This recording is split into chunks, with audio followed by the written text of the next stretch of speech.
બુધેલિયા પરિવારની પ્રેરણાદાયી સખાવત છબાડિયા રોડને પૂજ્ય પ્રમુખ સ્વામી માર્ગ નામકરણ અને પૂજ્ય પ્રમુખ સ્વામીની પ્રતિમા અનાવરણ કરાઈ। બુધેલિયા પરિવારની પ્રેરણાદાયી સખાવત છબાડિયા રોડને પૂજ્ય પ્રમુખ સ્વામી માર્ગ નામકરણ સાથે પ્રમુખ સ્વામીને પ્રતિમા અનાવરણ કરાઈ, જે સમસ્ત માનવ સમાજને ભગવાન સૌનું ભલું કરો ને ઉત્તમ આચરણનો કાયમી સંદેશ આપતી રહેશે।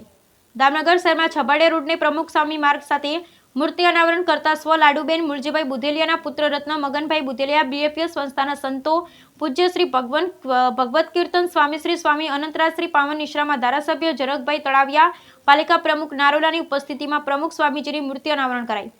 અમરેલી જિલ્લા પંચાયતના દામનગર નગરપાલિકા વિસ્તારમાંથી પસાર થતા માર્ગને પ્રમુખ સ્વામી માર્ગ તરીકે પ્રસ્થાપિત સાથે પૂજ્ય પ્રમુખ સ્વામીની મૂર્તિ સ્થાપિત કરતા ઉદારદિલ દાતા મગનભાઈ બુધેલિયા પરિવારે સ્વર્ગીય વાત્સલ્ય મૂર્તિ લાડુબેન મુલજીભાઈ બુધેલિયાની પુણ્ય સ્મૃતિમાં દર્શનીય મૂર્તિ અનાવરણ કરી હતી। આ પ્રસંગે દામનગર સમગ્ર બીએપીએસ સત્સંગ મહિલા સત્સંગ મંડળ સ્થાનિક અગ્રણીઓની વિશાળ ઉપસ્થિતિમાં છબાડિયા રોડનું પ્રમુખ સ્વામી માર્ગ નામકરણ સાથે મૂર્તિ અનાવરણ સમારોહ યોજાયો હતો। Bureau report Natwarlal જેબાતી।